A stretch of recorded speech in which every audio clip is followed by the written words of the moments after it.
Startled by a sudden tapping at her window one morning, she dismissed it as the wind's playful antics and returned to sleep.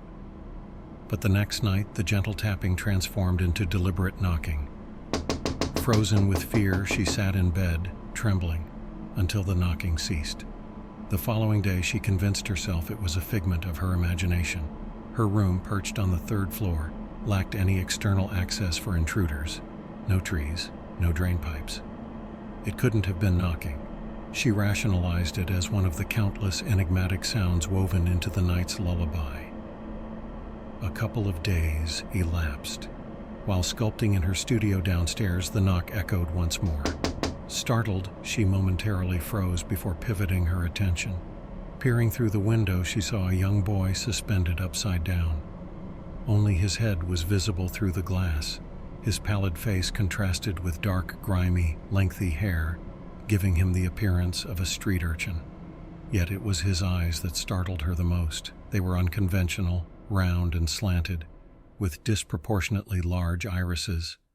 Despite his unusual gaze, he flashed a mischievous smile and tapped the window again, still hanging upside down.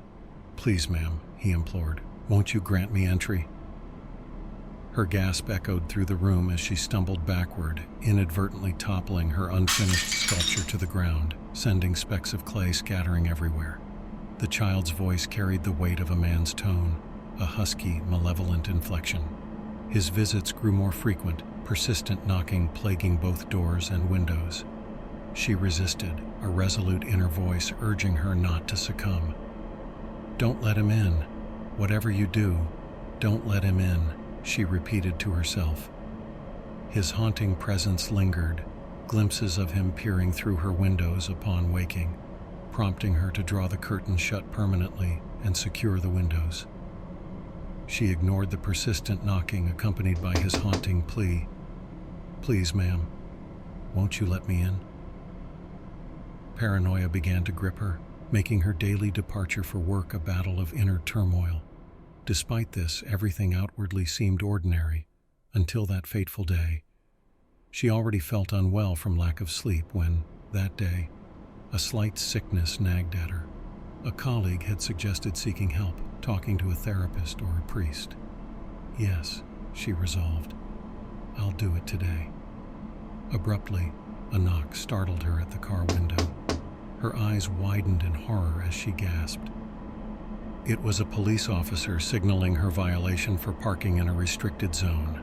Cursing under her breath, she hastily maneuvered her car, found another spot, and hurriedly proceeded to work. The cafe where she toiled was a cozy refuge enclosed in glass, attracting an eclectic mix of patrons, readers, couples in love, and professionals grabbing a coffee before their office rush. An hour remained until her shift ended. Attending to a table near the expansive glass wall, a faint whisper grazed her ears. "Hey, lady," it called. Startled, she glanced up through the window to find him standing there. Positioned squarely in the middle of the street, his sinister black slanted eyes and wicked smile pierced her view. On impulse, she darted out onto the sidewalk, finding him still stationed in the midst of the bustling road, cars speeding by. "I did ask politely, didn't I?" the boy whispered.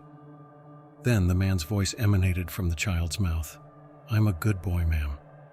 "I asked politely," he reiterated, standing a dozen feet away.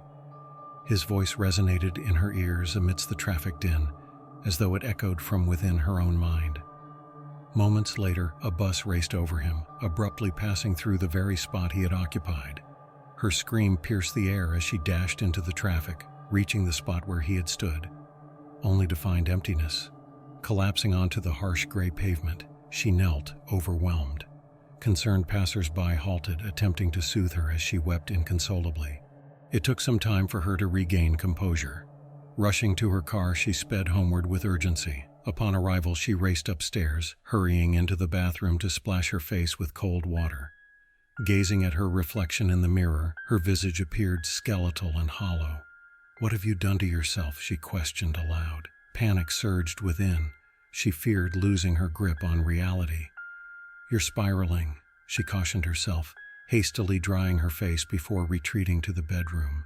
As she entered the room, she halted abruptly. There he sat, perched on the window ledge, his slender legs hanging within.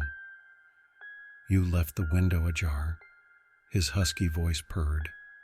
Approaching her, he grasped her hand with his chillingly small one, exerting unexpected force as he drew her toward the window. Despite her struggle, she couldn't break free from his grip. Helplessly, she observed him securing a rope to the ledge, fashioning a noose at the other end. "Please," she croaked, her voice barely audible. "I asked politely too," the sadistic voice cooed, delicately fastening the noose around her neck. Sensing her feet ascending the window ledge, she found herself standing upon it. "I'm a good boy," the voice murmured near her ear, accompanied by the chill of his breath and the rancid scent of death. In her room, they would discover a note written in her own hand, detailing her decision to end her life due to her weariness with existence.